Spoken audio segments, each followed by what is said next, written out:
성경 말씀은 창세기 9장 1절에서 7절까지입니다. 제가 가진 성경으로는 10페이지가 되겠네요. 창세기 9장 1절에서 7절까지 제가 봉독해 드리도록 하겠습니다. 하나님이 노아와 그 아들들에게 복을 주시며 그들에게 이르시되 생육하고 번성하여 땅에 충만하라.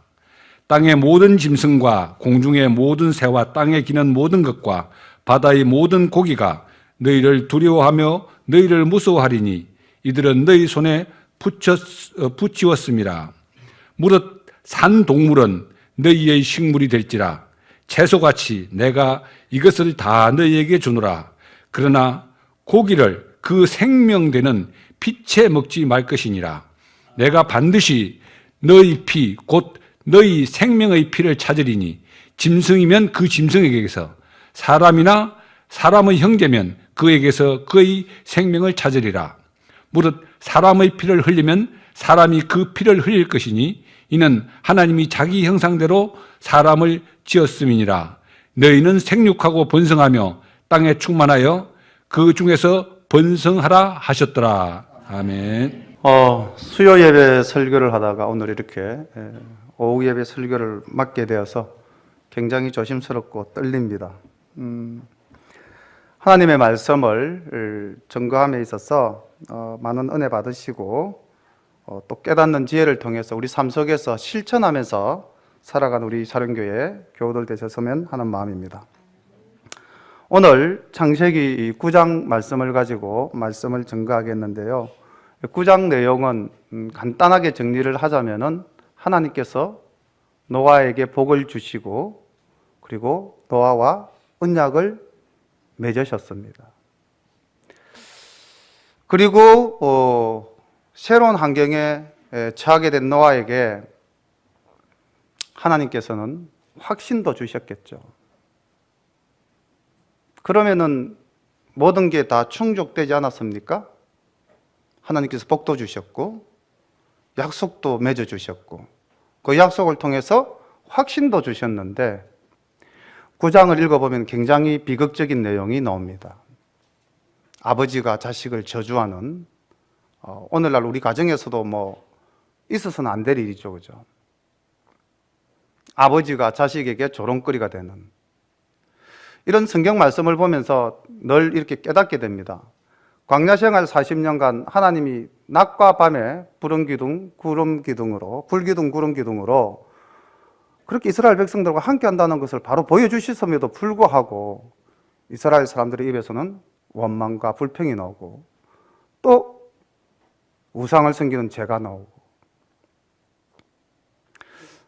예수님께서 이 땅에 오셨죠. 하나님이 이 땅에 직접 오셔서 직접 많은 사람들 앞에 가르치시고 병을 고치시고 천국 복음을 전파하셨음에도 불구하고 여전히 사람은 죄를 짓고 하나님을 믿지 않는.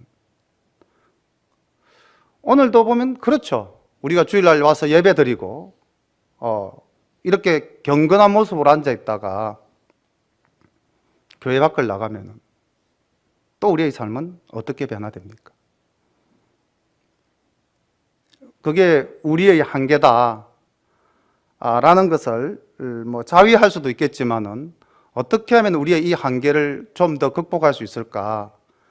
우리가 그렇게 살기 위해서 오늘도 말씀을 듣고 말씀을 깨닫는 게 아닐까라는 생각을 해봅니다. 그래서 이 창세기 9장은요, 그냥 읽으면은 또 우리가 알고 있는 지식으로 상식으로 읽을 수 있지만은 조금 더 생각하면서 읽으면은 하나님께서 우리에게 엄청난 은혜를 쏟아주시는 그런 본문이 될 수도 있을 것 같습니다. 1절에 하나님이 노아와 그 아들들에게 복을 주시며 그들에게 이르시되 생육하고 번성하여 땅에 충만하라. 땅의 모든 짐승과 공중의 모든 새와 땅에 기는 모든 것과 바다의 모든 고기가 너희를 두려워하며 너희를 무서워하리니 이들은 너희 손에 붙이었음이라. 무릇 산 동물은 너희의 식물이 될지라. 채소같이 내가 이것을 다 너희에게 주노라. 우리 이 창세기 9장 1절 말씀을 읽으시면 뭔가 이렇게 머릿속에 같이 연계되어져서 떠오르는 성경 말씀 없으십니까? 예, 창세기 1장 말씀이 당연히 떠오르시죠. 창세기 1장 28절에 하나님께서 천지를 다 창조하신 후에 아담에게 복을 주십니다. 지금 하나는 창조 이후의 복 주심이고요, 하나는 세상을 심판하신 이후의 복 주심이죠. 어쨌든 대형 사건이 터지고 난 다음 하나님이 그 택한 백성에게 최초로 주신 것은 복 주심이십니다. 믿습니까? 그런데 이 복의 차이가 있습니다. 혹 발견을 하셨는지 모르겠는데요, 창세기 1장 28절의 본문을 보면 이렇게 나옵니다.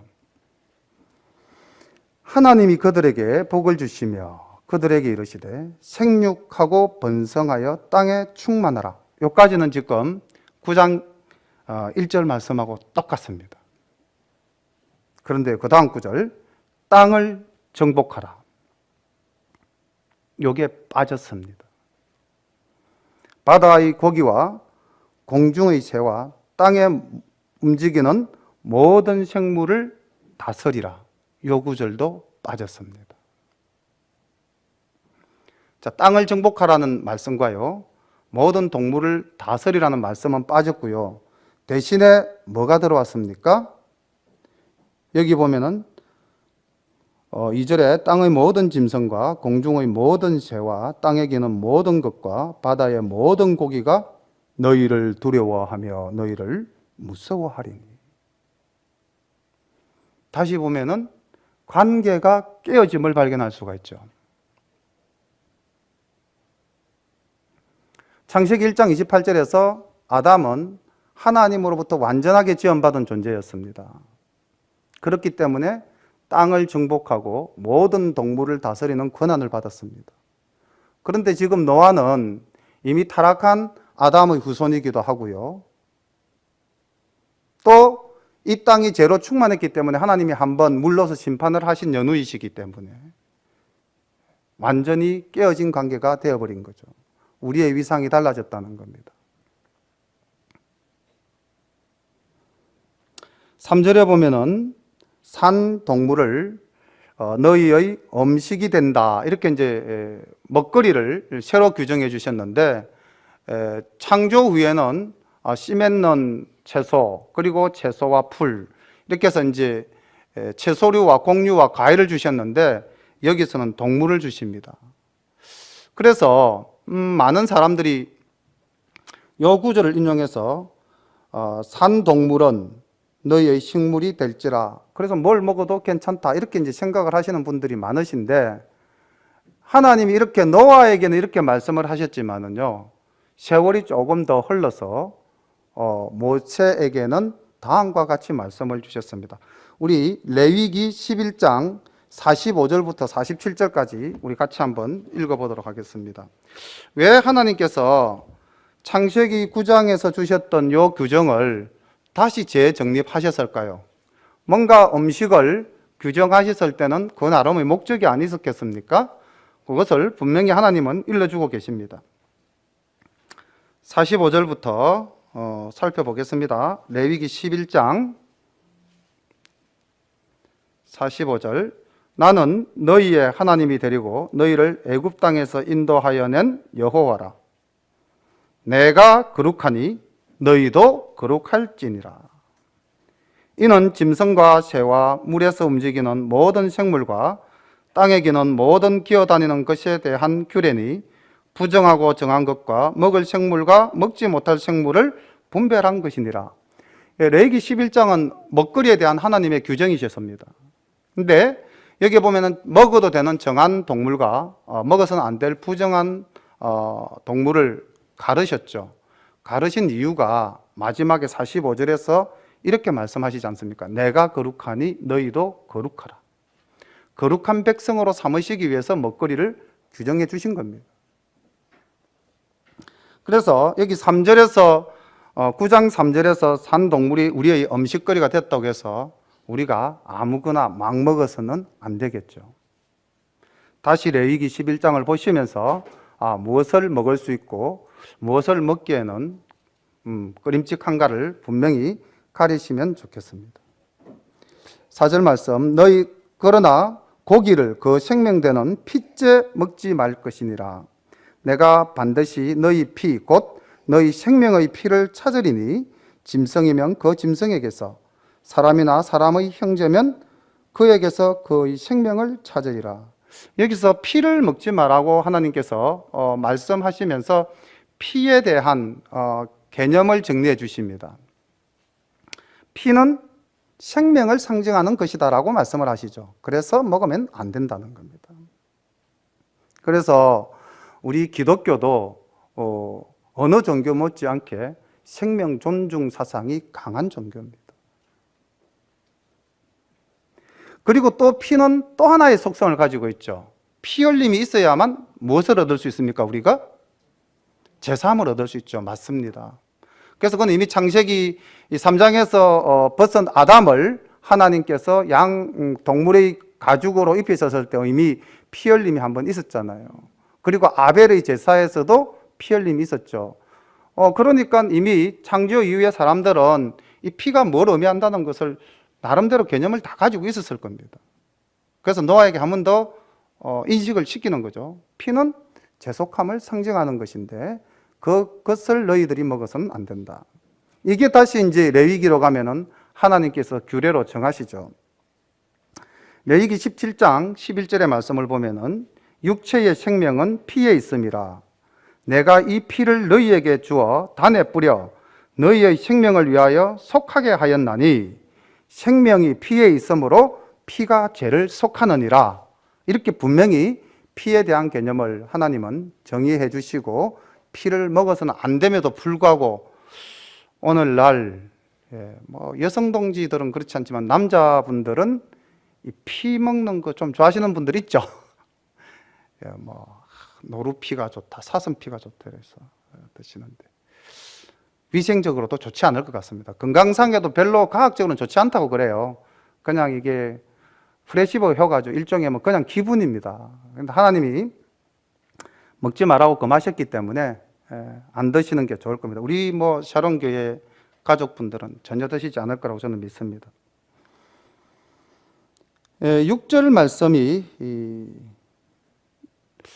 아담에게는 선악을 알게 하는 나무의 열매를 먹지 마라라고 이렇게 이제 부정 규정을 하나 주셨는데요. 노아에게도 동일한 규정을 하나 이렇게 제시하고 계십니다. 무릇 사람의 피를 흘리면 사람이 그 피를 흘릴 것이니 이는 하나님이 자기 형상대로 사람을 지었음이니라. 뭘 이야기하고 있습니까? 이미 이 땅에 하나님은 죄악이 관영한 것을 보셨고요. 그걸 심판하시지 않았습니까? 그런데 그 많은 죄악들 중에서 하나님이 가장 참기 힘들고 보기 힘들어 하셨던 죄가 아마 사람이 사람을 죽이는 것이었을 것 같습니다. 그래서 여기 6절에서 사람의 피를 흘리면, 만약에 누가 사람을 죽인다면은 그 사람이 그 피를 흘리게 한 그 사람이 피를 흘릴 것이다. 다시 말하면 죽게 될 것이다. 사형제도를 오늘날 말씀으로 한다면은 사형제도를 규정하신 거죠. 그래서 살인을 금하시면서 인간을 위한 기본적인 규범을 확립하셔서 사형제를 통해서 인간의 존엄성, 왜? 사람은 하나님의 형상을 닮은 존재라는 것을 각인시키고 있습니다. 그런데 신약에 오면은 이 사람을 죽이는 이 살인에 대한 개념이 상당히 포괄적으로 넓어집니다. 그래서 우리 믿는 사람이 사실은 참 힘들어요. 말씀대로 살려면은. 구약에서는 레위기 24장 17절에서 이렇게 말씀하셨습니다. 사람을 쳐 죽이는 자는 반드시 죽일 것이요. 이렇게 이제 말씀을 하셨는데, 요한일서 3장 15절에 가면은 요한은 이렇게 이야기를 합니다. 그 형제를 미워하는 자마다 살인하는 자니 살인하는 자마다 영생이 그 속에 거하지 아니하는 것을 너희가 아는 바라. 굉장히 끔찍하고 무서운 말이죠. 살인의 범위가 개념이 너무 넓어져 버렸어요. 형제를 미워하는 것도 살인이고, 그렇게 형제를 미워하면서 살인한 사람은 영생이 우리 속에 거하지 못한다. 그래서 우리가 말씀을 얼마만큼의 무게로 우리가 받아들이느냐에 따라서 우리의 삶이 달라지는 것 같습니다. 하나님의 말씀을 무겁게, 그리고 하나님이 거룩하라 하셨으니까 그 말씀대로 살겠다 다짐하면은 우리의 삶이 좀 더 거룩한 쪽으로 옮아갈 것인데, 말씀을 내가 얼마만큼 얼마의 강도로, 얼마의 정말로 그 하나님을 사랑하는 마음으로 받아들이는가, 우리가 다시 한번 말씀을 읽으면서 늘 자기에게 되물어 보시기를 바랍니다. 7절에서 하나님은 복 주십니다. 너희는 생육하고 번성하며 땅에 편만하여 그 중에서 번성하라 하셨더라. 다시 한번 더 복 주시죠. 그래서 약간의 상상력을 동원해 본다면 또 노아가 600살까지 살았던 환경과 601세부터 시작되는 환경은 다르겠죠. 엄청 달랐을 겁니다. 600세까지는 하늘에 궁창이 있었고요. 물론 뭐 이 땅에 죄가 많았긴 했지만은 사람들이 그래도 이 땅을 지배하면서 안 살았겠습니까? 근데 601세 된 땅은 어떻습니까? 지형이 완전히 바뀌어버렸죠. 지진이 나고 물이 쏟아지고 하늘에서 내려붓고 이때까지 보지 못했던 아주 뭐 웅장한 아라랏산 5,000m대, 뭐 8,000m대 에베레스트산, 이런 것들, 그리고 수많은 협곡들, 절벽들, 그리고 물로서 이렇게 심판을 하셨기 때문에 뭐 푸른 풀이 돋아났다 손 치더라도 그건 아직 얼마 안 될 것 아니겠습니까? 황량했겠죠. 먹을 거리가 없으니까 하나님이 동물을 먹을 거리로 주셨으니까요. 그럼 노아 마음이 어땠을까요? 난데없는 바람도 막 휙 불고요. 막 하늘에 막 구름 같은 것도 떠다니고요. 햇빛은 굉장히 강렬하게 내리쬐고 있었을 거고요. 내가 발 디딘 땅도 이때까지 살아온 것과는 전혀 다른 땅이었을 거고요. 그리고 주변을 둘러보면 아무도 없어요. 그 많던 사람들이 다 사라졌어요. 얼마나 이 노아의 마음이 불안하고 힘들었을까요? 그래서 하나님께서 그 노아에게 먼저 복을 주셨습니다. 그리고 하나님이 이제 8절에서부터 언약을 맺어주십니다. 우리가 이 언약이라는 것은 고대 근동의 간섭에 의하면 동물을 잡아서요, 그 배를 가르고 그 다음 서로 상호관계 속에서 약속을 하는 겁니다. 내가 이렇게 할 테니까 너는 이만큼 하게라. 쉽게 말하면 give and take죠. 이게 상호관계인데 지금요, 노아에게 지금 하나님이 언약을 세우실 때는요, 노아에게 아무것도 요구하지 않으십니다. 하나님의 일방적인 은혜입니다. 이게 언약이 아니라 은혜입니다. 은혜. 그냥 그저 주시는 거죠. 하나님께서.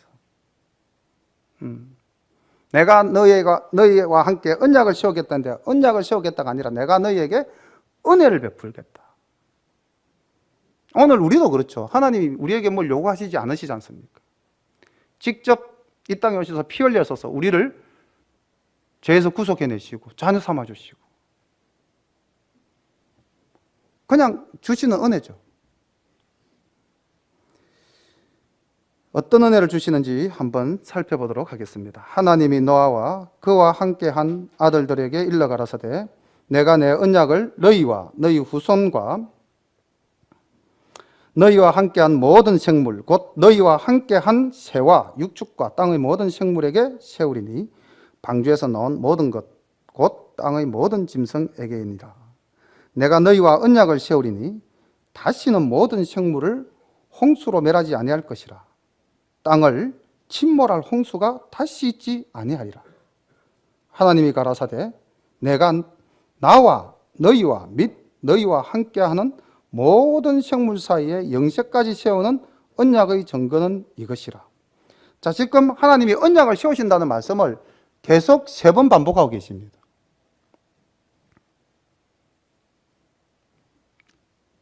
이 3번 반복하셨다는 것은 하나님 입장에서가 아니라 아마 노아 입장에서 하나님께서 말씀하신 것 같아요.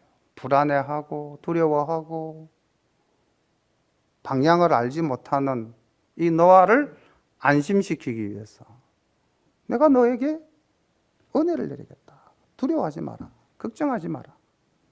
그 노아에게 남은 가장 큰 트라우마가 뭘까요? 물만 보면 그냥 뒤로 자빠지겠죠, 노아는. 물론 뭐 방주 안에 있었기 때문에 세상 사람이 본 물에 대한 충격보다는 덜했겠지만은, 그러나 어쨌든 그 물로서 세상을 싹 심판하시지 않습니까? 그러니까 하늘에서 만약에 비만 쏟아져도 노아는 그냥 움츠러들 수밖에 없지 않습니까? 인간이 다 그렇잖아요. 교통사고 나고 난 다음에 차 핸들 쉽게 못 잡지 않습니까? 저는 그 대학 다닐 때 음식을 우동을 먹었는데, 우동 안에 있는 무로징어를 먹어가지고 그 차 안에서 거의 기절을 한 적이 있습니다. 그 이후로부터 지금까지 무로징어를 안 먹습니다. 이게 사람입니다. 자기가 한번 큰 사건을 당하면은 그 부분에서는 자유로울 수 없는 게 인간이죠.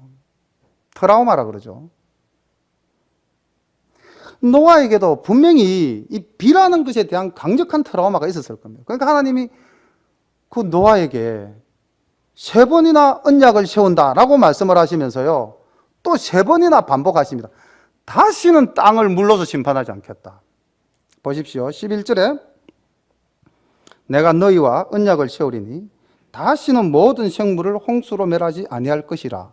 한번 말씀하셨습니다. 근데 바로 이어서 똑같은 말씀을 반복하십니다. 땅을 침몰할 홍수가 다시 있지 아니하리라. 있죠? 그 다음 15절에 가면은 다시는 물이 모든 혈기 있는 자를 멸하는 홍수가 되지 아니할지라. 3번 말씀하셔요. 그래서 노아의 그 트라우마를 싹 씻어주시는 겁니다. 두려움을 없애주시는 겁니다. 이렇게 사랑이 많으시고요, 이렇게 자비로우신 분이 하나님이시고, 이렇게 우리의 그 연약한 속마음까지 어루만져 주시는 인격적이신 분이 하나님이십니다. 그래서 우리가 하나님을 믿고 정말로 하나님을 의지한다면은 하나님은 우리의 모든 것을 살피셔서 해결해 주시는 분인 줄로 믿으시죠? 네. 참으로 인격적이고 참으로 우리의 아버지이십니다. 그리고 이제 하나님께서 다시 노아에게 그래도 네가 내 말을 못 믿는다면은 내가 하나의 정표를 제시해 주겠다라고 이제 말씀하시면서 12절 하나님이 가라사대 내가 나와 너희와 및 너희와 함께하는 모든 생물 사이에 영세까지 세우는 언약의 증거는 이것이라. 내가 내 무지개를 구름 속에 두었나니 이것이 나의 세상과의 언약의 증거니라. 내가 구름으로 땅을 덮을 때에 무지개가 구름 속에 나타나면 내가 나와 너희와 및 혈기 있는 모든 생물 사이의 내 언약을 기억하리니 다시는 물이 모든 혈기 있는 자를 멸하는 홍수가 되지 아니할지니라. 무지개가 구름 사이에 있으리니 내가 보고 나 하나님과 땅의 무릇 혈기 있는 모든 생물 사이에 된 영원한 언약을 기억하리라. 그래서 하나님께서 이 무지개를 보여주셨다는 것은 너희에 대한 사랑과 은혜가 영원할 것이다. 이 정표라는 것이죠.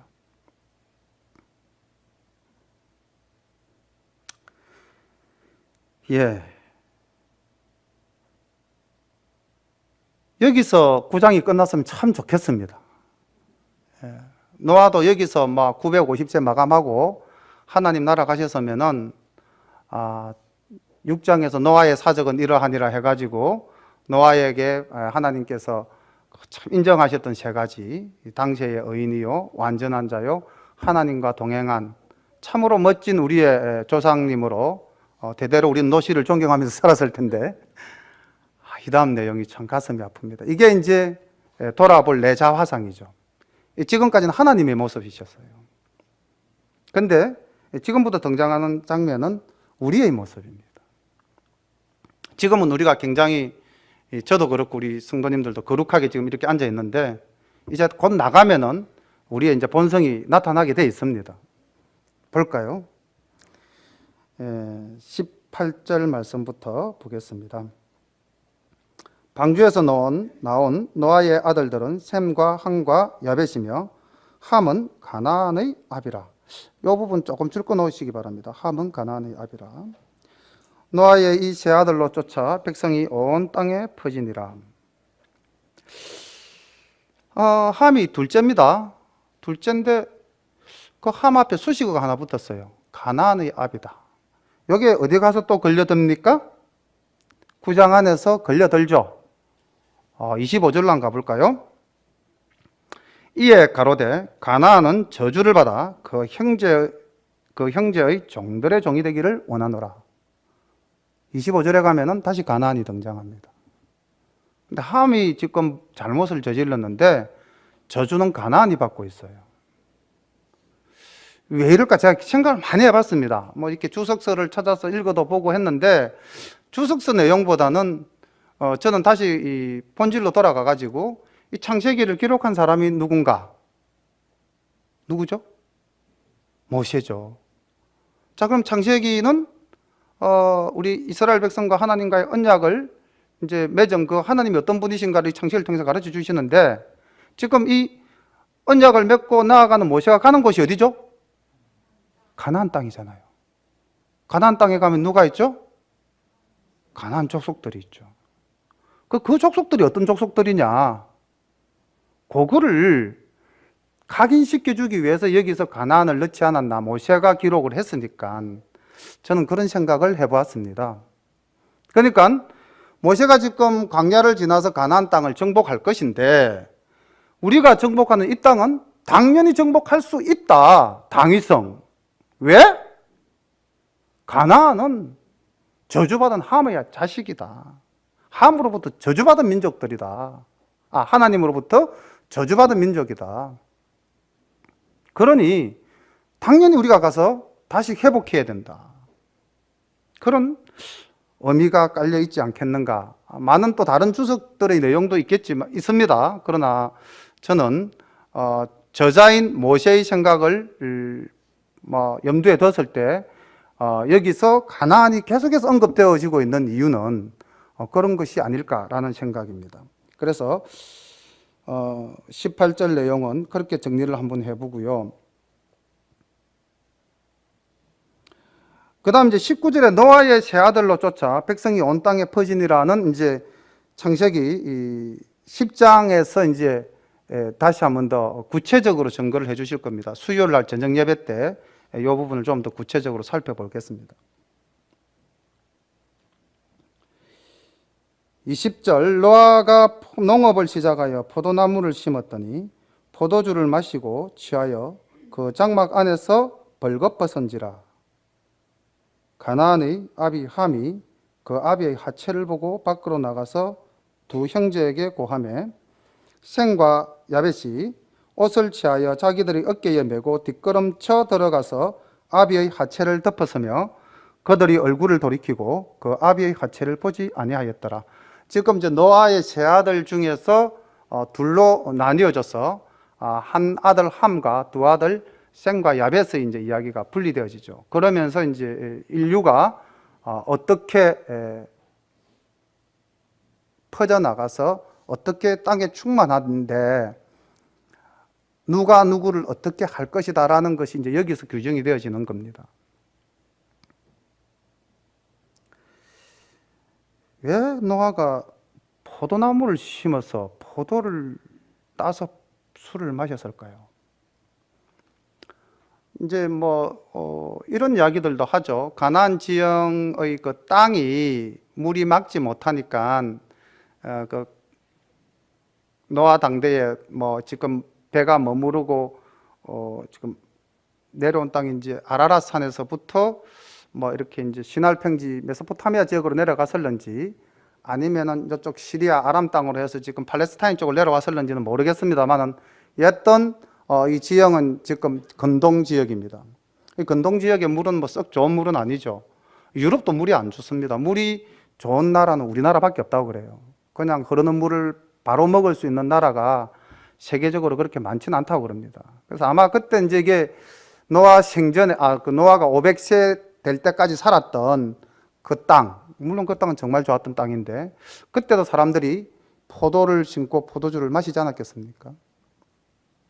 사람이 본 것이 좀 본대로 또 행하는 것이 인간의 습성이죠. 근데 이 당시의 의인이고 완전한 노아에도 이게 순간적으로 방심을 한 것이라고 저는 보죠. 실수한 거죠. 순간의 방심, 순간의 실수. 그냥 넘어갈 수도 있죠. 순간의 방심, 순간의 실수니까. 근데 그게 아니라는 거죠. 그 기록을 여기에 이렇게 정확하게 남겨놓은 이유는 아마 우리가 좀 더 영적으로 긴장해서 살아가야만 한다는 것을 강조하기 위함이 아닌가라는 생각을 해보는데요. 어쨌든 포도주.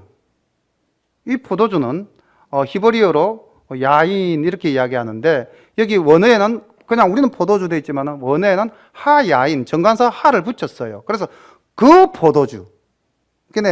그냥 포도주가 아니라 그 포도주라는 것은 이미 인식되어져 있는 포도주라는 거죠. 노아가 처음 만난 음식이 아니라 이미 노아가 알고 있는 음식이라는 거죠. 그래서 우리 속에는 어쩔 수 없이 재성이 있는 거죠. 그 포도주를 마시고 취하였다. 자, 우리 취하였다라는 이 말 속에서 뭘 발견할 수 있겠습니까? 뭐 상식적으로 생각해도 취하였다면은 뭐 자신이 이미 흐트러진 거죠. 이성이 마비된 거죠. 판단력이 흐려진 거죠. 억제할 수 없죠. 충동이나 뭐 흥분이나 모든 것을. 그래서 옷을 벗어버렸어요. 바지를 벗어버렸습니다.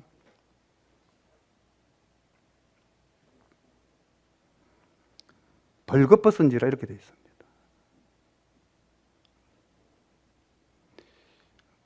여기는 그런 분이 없겠지만 세상 사람들 중에는 아마 이런 사람 지금도 있을 거예요. 술 먹고 취하면 그냥 벗어버리는 사람들이 있을 수도 있을 겁니다.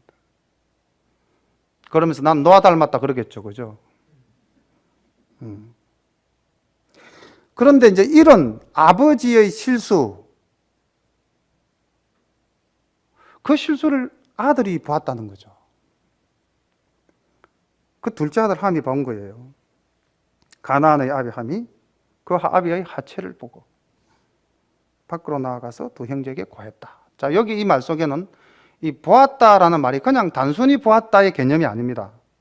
이 보았다라는 말은요, 히브리어로 라라는 말인데, 이거는 아주 오랜 시간 바라보며 악의적으로 놀리기 위해서거나 상대를 공격하기 위해서거나 상대를 자극하기 위해서 약점을 찾는 그런 보고의 의미라고 합니다. 그러니까 그 함이 도대체 무슨 마음으로 그 아버지를 그렇게 바라보았는지. 그리고 보십시오. 단순히 보았다면은 그 다음 행동이 연결이 안 되는데 이런 악의적인 모습이 있었으니까 그 다음에 나가서 두 형제에게 고했다고 되잖아요. 이때 고하다는 것도 히브리어로는 와약게드라는 말인데요. 신나게 떠들어 제끼는 겁니다. 그러니까 뭐 우리말로 하면 놀리는 거죠. 뭐 아버지 뭐 이랬다 하고 이제 막 자랑하고 놀리고 아버지를 수치스럽게 한 거죠. 그러면서 그것은 또 뭐가 심리적으로 깔려 있겠습니까? 그렇게 말을 할 때 그 사람의 심리, 뭔가 바라는 요구적 사항이 안 있었겠습니까? 내가 뭔가를 말할 때는 의도성이 있는 거죠. 그 의도가 뭐였을까요? 함이 보고 지금 생가 야베덱에 아버지 벌겋 벗었어. 와, 뭐 이쯤 이야기 안 하고 있겠습니까? 그 속에는 뭐가 있습니까? 니도 가서 봐라. 볼만하다. 죄에 대한 충동입니다. 우리 같이 죄 짓고 같이 죽자는 거죠. 제가 이렇게 학교 생활을 하다 보니까 어쩔 수 없이 이렇게 선생님들끼리 뭐 이렇게 회식 자리 같이 가는 경우도 있지 않습니까? 가면은 선생님들이 뭐 이렇게 이제 한잔 하시면서 혹 하는 말이 이런 말이 있습니다. 먹고 죽자! 이렇게 이제 같이 죽자는 거죠. 이게 죄의 본성입니다. 나 혼자는 못 죽는다. 같이 죽자. 그래서 함이 그 형제들에게 아버지의 하체를 보고 떠들어 제끼고 이야기했다는 거죠. 근데 여기서 이제 분명한 분별력이 있는 거죠. 셈과 야벳이. 이게 우리도 그래야 됩니다. 분명한 분별력이 있어야 됩니다. 누가 와서 우리를 충동질할 때 우리가 어떻게 해야 될 것인가? 여기에 대한 자기 기준이 명확하게 서 있어야만 우리가 그 충동에 넘어가지 않는다는 거죠. 함은 아버지를 두 눈 부릅뜨고 봤는데 셈과 야벳은 뒤로 돌아서 옷을 들고 이렇게 뒷걸음질 쳐서 아버지를 덮었다는 거죠. 우리의 모습이 그렇게 돼야 됩니다.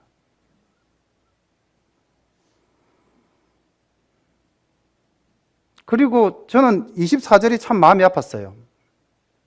말씀을 준비하면서 참 마음이 아픈 게 24절과 25절이 많이 마음이 아팠는데 노아가 술이 깨어 그 작은 아들이 자기에게 행한 일을 알고 이에 가로되 가나안은 저주를 받아 그 형제의 종들의 종이 되기를 원하노라. 이게 너무 최악이죠. 그 형제의 종이 아니라 그 형제의 종의 종이 된다. 그러니 우리가 최상급이라고 해야 되겠죠, 그죠? 아버지가 자식에게입니다. 저는 이게 참 마음이 많이 아팠습니다. 오늘날 우리 이 사회의 각 가정들이 많이 깨어지고 있지 않습니까? 그리고 그 가정에서 뭐 이렇게 언어 폭력이 난무하잖아요. 물론 뭐 이렇게 또 육체적인 폭력도 굉장히 심하죠. 그래서 뭐 아동 학대를 이제 법으로 금하고 부모라 할지라도 신고가 들어가면은 이제 처벌을 하는 그런 시대가 되었지 않습니까?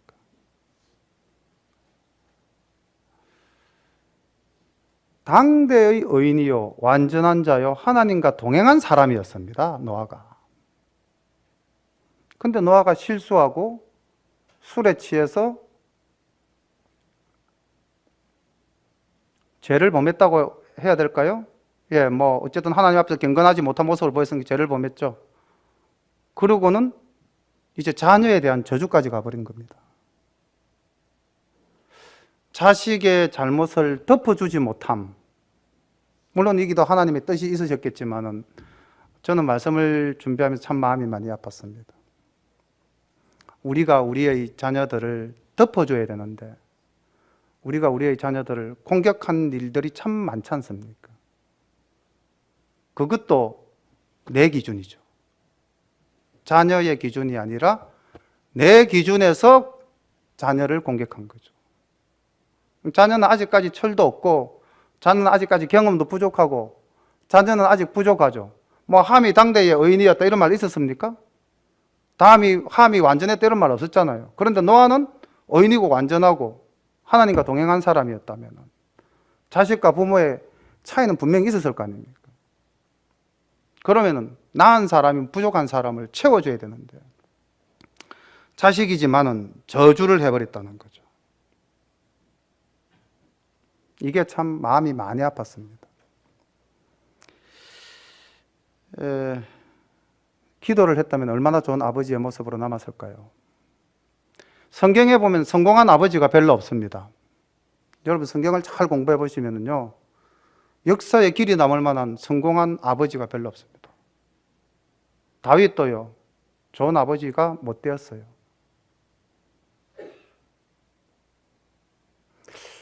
아브라함도 보면 좋은 아버지가 못 된 것 같습니다. 이삭은 뭐 더 엉망으로 만들어 버렸죠. 야곱도 마찬가지고요. 우리가 다음에 공부하게 될 족장시대를 봐도 이스라엘 백성들에게는 뭐 아브라함과 이삭과 야곱의 하나님 하면서 그 자기들이 평생 존경하는 조상으로 모시고 있지만은 그 조상들 중에서 좋은 아버지로서 자리매김하는 분은 없는 것 같아요. 부자 관계가 참 어렵다는 것을 많이 느낍니다. 그런데 이제 우리는 참 복 받았죠. 좋은 아버지를 두었습니다. 하나님 아버지. 예.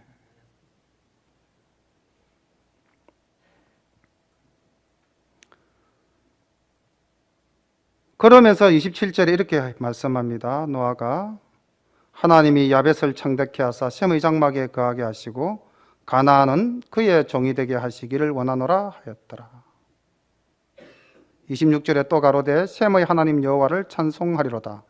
가나안은 셈의 종이 되고. 우리가 이 자녀를 키우다 보면은 자녀가 제일 상처를 많이 받는 게 비교할 때라고 그럽니다. 특히 형제 간에 비교할 때. 너는 왜 형만큼 못하니? 이 말이 그냥 자녀에게는 칼로 찌르는 것이고, 제일 힘들고 어려운 받아들이기가. 다행히 뭐 내가 좀 잘나서 비교적 우위에 올라가면은 기분이 좋죠. 그러나 내가 항상 비교해서 만약에 그 열등감을 느끼게 된다면은 그거 평생 가지 않습니까? 근데 지금 여기 이 창세기 9장에서 노아 집안에서 지금 일어난 일이 아버지는 실수하고 아버지는 일 나가지고 지금 자녀들을 꾸짖는데 두 놈은 잘 되라 복 받아라 그러고 한 놈은 종이 되라 하고 저주하고 지금 있는 이 장면을 보면서 우리의 가정을 어떻게 회복시켜야 될 것인지 거울로 삼아야 되지 않겠습니까?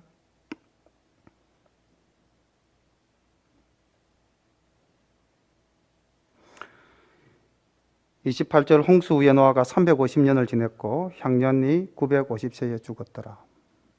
다음 시간에 우리 같이 한번 공부해 보겠지만 노아가 언제까지 살았을까요? 쭉 이렇게 가보면은요, 노아가 아브라함의 아버지 데라가 있을 때까지 살아 있었습니다. 우리가 지난번 창세기를 설명하면서 한번 쭉 제가 표를 보여드렸는데요. 아담이 언제까지 살았습니까? 아담이 거의 노아 직전 시대까지 살았습니다. 그런데도 불구하고 땅은 엉망이었죠. 세상은 악해서 하나님으로부터 심판받을 수밖에 없는 상황 아니었습니까? 지금 노아가 살아서 부는 부릅뜨고 있음에도 불구하고 세상에서는 바벨탑을 쌓고 세상에서는 하나님에 대항하고 하나님으로부터 또 한 번 징벌을 받아서 흩어지는 그런 역사가 일어나지 않습니까?